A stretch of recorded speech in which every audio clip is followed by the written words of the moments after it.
24वां अध्याय। जब यीशु मंदिर से निकलकर जा रहा था, उनको उजाड़ छोड़कर वह निकल पड़ा, क्योंकि परित्याग किया गया था।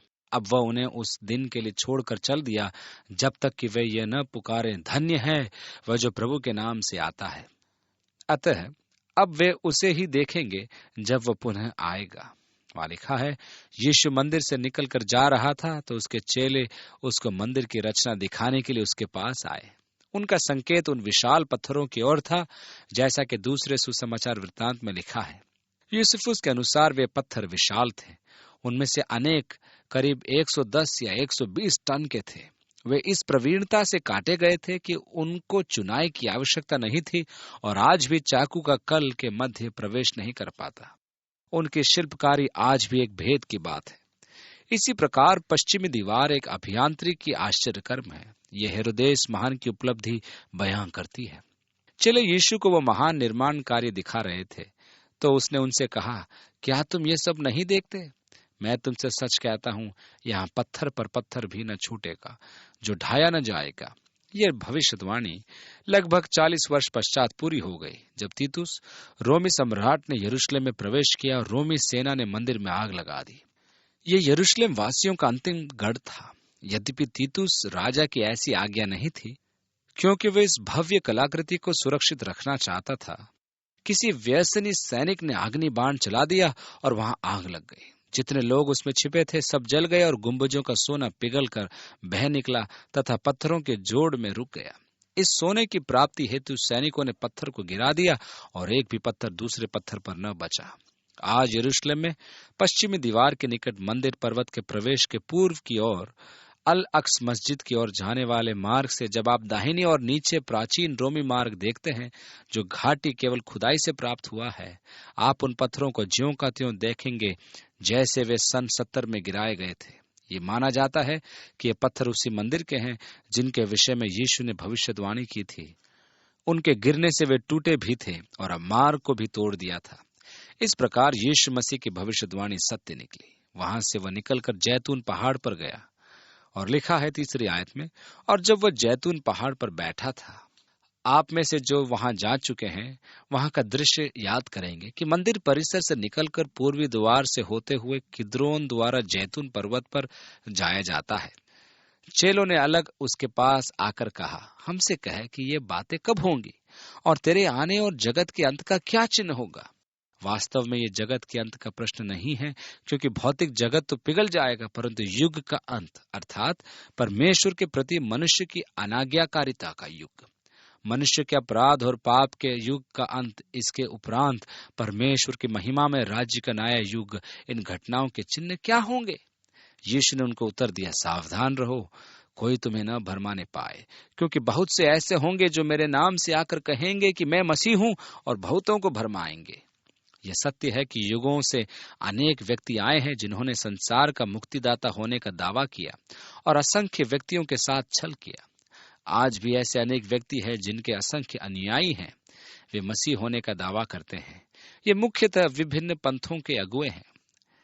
डेविड बर्ग, जो द चिल्ड्रन ऑफ गॉड पंथ का अगुआ है, मोनिस के अगुआ सन्यूट मून, इस प्रकार अनेक हैं जो मसीह होने का दावा करते हैं। यीशु ने कहा है कि कोई हमें धोखा न दे। उसके पश्चात वह कहता है 6ठी आयत में, तुम लड़ाइयों और लड़ाइयों की चर्चा सुनोगे, देखो घबरा न जाना, क्योंकि इनका होना अवश्य है, परंतु उस समय अंत न होगा। तुम लड़ाइयों और लड़ाइयों की चर्चा सुनोगे।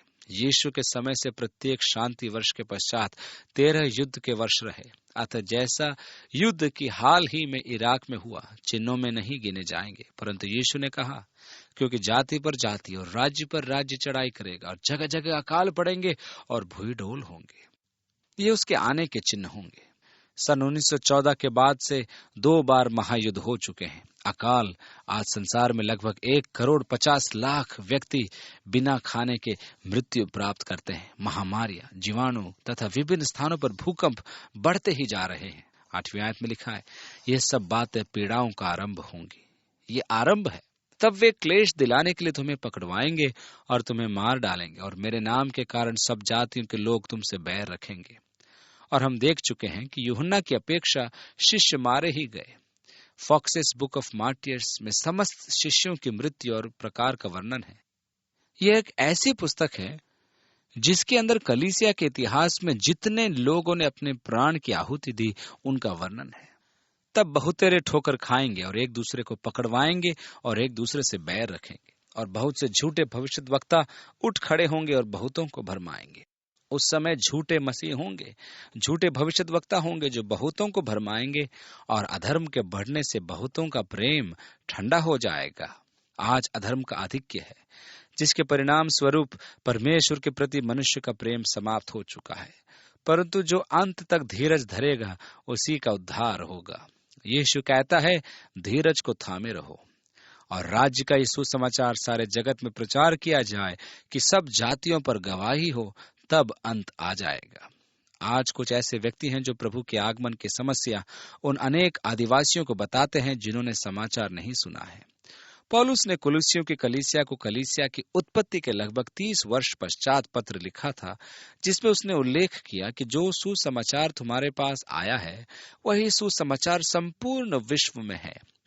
पौलुस के अनुसार सुसमाचार संपूर्ण विश्व में पहुंच चुका था। ये सत्य है कि आज संसार में कुछ क्षेत्र हैं जहां सुसमाचार नहीं पहुंचा है, परंतु वे प्रमुख राष्ट्रीय समुदाय नहीं है। सुसमाचार का तिरस्कार किया गया। कुछ क्षेत्रों में गैर कानूनी बताया गया, परंतु सुसमाचार वहां पहुंचा। यीशु ने यह कहा था कि राज्य का यह सुसमाचार संसार में प्रचार किया जाएगा और तब अंत आएगा। उसने यह नहीं कहा था कि यह कार्य कलीसिया करेगी। अनेक मिशन आज विदेशी प्रचार कार्य को चुनौती स्वीकार करते हैं। मेरे विचार में यह आवश्यक नहीं है कि जब तक कलीसिया सुसमाचार को संपूर्ण विश्व में न पहुंचाए, प्रभु का आगमन नहीं होगा। अतः हमारा प्रभु बल प्रचार विस्तार पर होना आवश्यक है कि यीशु का आगमन हो। प्रकाशित वाक्य की पुस्तक उसके 14वें अध्याय की 6ठी आयत में यूहन्ना ने देखा कि एक स्वर्गदूत आकाश में उड़ रहा है, जिसके पास अनंत सुसमाचार है, और वो प्रत्येक जाति, कुल और भाषा के लोगों को सुनाने के लिए सनातन सुसमाचार था। वह कहता था कि परमेश्वर का भय मानो, उसे महिमा प्रदान करो, क्योंकि उसके न्याय का समय आ गया है। जिसने स्वर्ग और पृथ्वी और समुद्र की और जल के स्रोत की सृष्टि की, उसकी आराधना करो। इसका अर्थ यह हुआ कि सुसमाचार प्रचारक उस समय कलीसिया नहीं होगी, वरन स्वर्गदूत होंगे। यह सब विपत्तियों के युग के अंत में होगा। कह नहीं सकते कि यह सैटेलाइट टेलीकम्युनिकेशन हो, मैं नहीं जानता, परंतु आकाश में वे ही उड़ती हैं और उनमें क्षमता है कि वे संपूर्ण विश्व को सुसमाचार प्रचार दें। और संभव है कि परमेश्वर सैटेलाइट का प्रयोग करे। जो भी हो, परमेश्वर ने प्रत्येक मनुष्य को सुसमाचार सुनने का अवसर प्रदान किया है। 14वें अध्याय उसके 9वें पद में एक और स्वर्गदूत आकाश में उड़ता हुआ चेतावनी देता है कि मसीह विरोधी की आराधना न की जाए और उसके चिन्ह को स्वीकार न किया जाए, अन्यथा आने वाले विनाश की चेतावनी भी देता है। इस प्रकार हम देखते हैं 15वीं आयत में आगे लिखा है, सो जब तुम उस उजाड़ने वाले घृणित वस्तु को, जिसकी चर्चा दानियल भविष्यद्वक्ता के द्वारा की गई थी, पवित्र स्थान में खड़ी हुई देखो, जो पढ़े वह समझे। तब जो यहूदिया में हों वे पहाड़ों पर भाग जाएं, जो कोठे पर हो वे अपने घर में से सामान लेने को न उतरें, और जो खेत में हो वे अपना कपड़ा लेने को पीछे न लौटे। उन दिनों में जो गर्भवती और दूध पिलाती होंगी, उनके लिए हाय हाय। यीशु दानियल द्वारा वर्जित उजाड़ने वाले घृणित वस्तु का उल्लेख कर रहा है, और उसने कहा, जो पढ़े वह समझे। क्या आप उजाड़ने वाली घृणित वस्तु के बारे में जानते हैं? यदि नहीं तो उसके विषय अध्ययन कीजिए। हम देखते हैं कि यह दानियल की पुस्तक के 9वें अध्याय में सर्वप्रथम दिखाई देती है, जहां स्वर्गदूत दानियल के लिए घोषणा करता है कि इजराइल पर 70 सप्ताह ठहराए गए हैं कि उसके अंत तक अपराधों का होना बंद हो जाए और पापों का अंत हो और अधर्म का प्रायश्चित किया जाए और युग युग की धार्मिकता प्रकट हो और दर्शन की बात पर और भविष्यवाणी पर छाप दी जाए और परम पवित्र का अभिषेक किया जाए। अब जब से यरूशलेम के पुनरुद्धार की आज्ञा निकाली जाती है और मसीह राजकुमार के आगमन तक 7 साल एवं 62 साल होंगे और दीवारें पुनः निर्माण की जाएंगी। अतः इसराइल और यरूशलेम के विषय दानियल की दी गई भविष्यवाणी यह है कि इजराइल के लिए 70 साल निर्धारित किए गए हैं और 59 साल यरूशलेम के पुनः निर्माण आज्ञा निकालने के समय, जो 445 ईस्वी पूर्व में अहासुरुस द्वारा दी गई थी, और तब से कुल मिलाकर 483 वर्ष और आज्ञा निकलने के ठीक 483 वर्ष पश्चात मसीह का जन्म हुआ।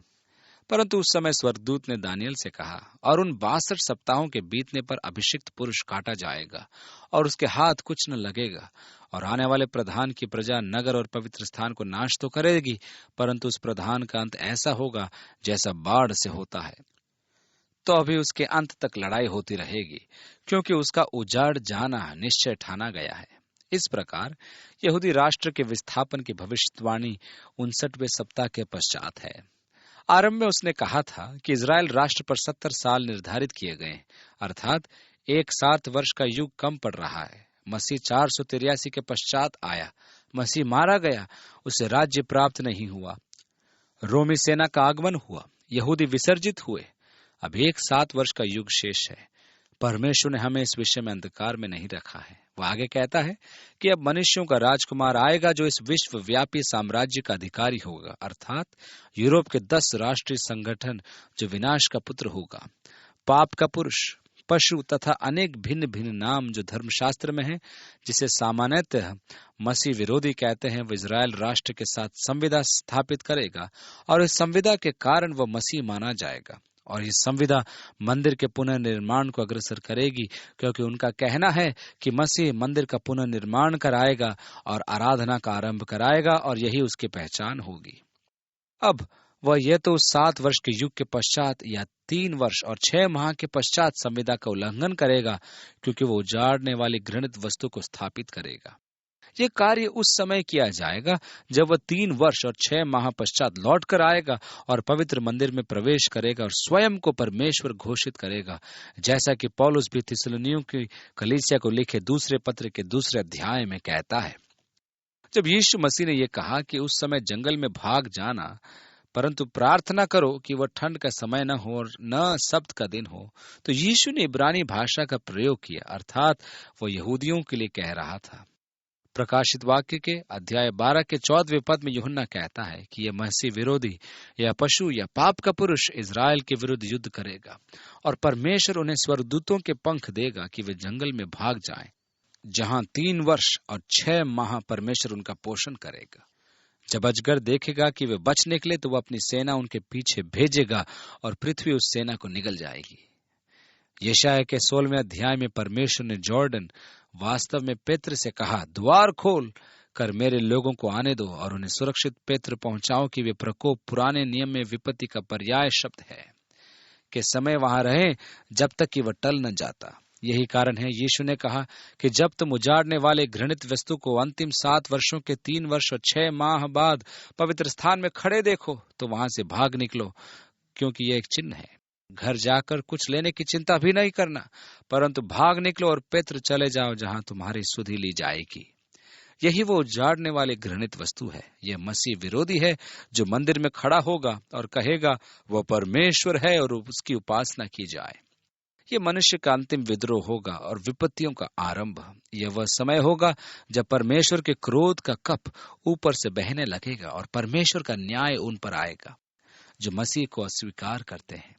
यही वह महान विपत्ति का युग होगा जिसका बाइबल वर्णन करती है, और इसका काल होगा 1290 दिन। ये प्रकाशित वाक्य के 6 अध्याय की 18वीं आयत में विस्तार से लिखा गया है। यदि आप जानना चाहते हैं कि उन 3 वर्षों और 6 माहों में क्या होगा, तो परमेश्वर ने उसे सविस्तार समझा रखा है। मैं तो यही कह सकता हूं कि आप यहाँ रहना नहीं चाहेंगे, और परमेश्वर का धन्यवाद करता हूं कि आपको यहाँ रहना भी नहीं होगा, क्योंकि परमेश्वर ने हमें उसके प्रकोप के लिए नहीं चुना, यह उसकी प्रतिज्ञा है। अब यीशु कहता है, और प्रार्थना किया करो कि तुम्हें जाड़े या सब्त के दिन भागना न पड़े, क्योंकि उस समय ऐसे भारी क्लेश होगा जैसा जगत के आरंभ से न अब तक हुआ और न कभी होगा। और यदि वे दिन घटाए न जाते तो कोई प्राणी न बचता, परंतु चुने हुओं के लिए वे दिन घटाए जाएंगे।